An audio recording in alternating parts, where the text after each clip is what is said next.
Dear Lord, it is my will to surrender to you everything that I am and everything that I'm striving to be. I open my deepest recesses of my heart and invite your Holy Spirit to dwell inside of me. I offer you my life, heart, mind, body, soul, and spirit. I surrender to you my past, present, and future problems.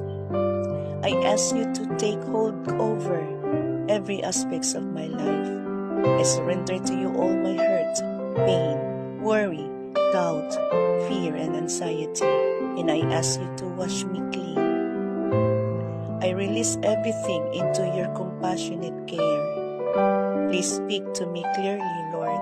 Open my ears to hear your voice.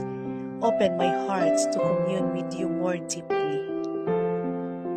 I want to feel your loving embrace. Open the doors that need to be opened and close the doors that need to be closed.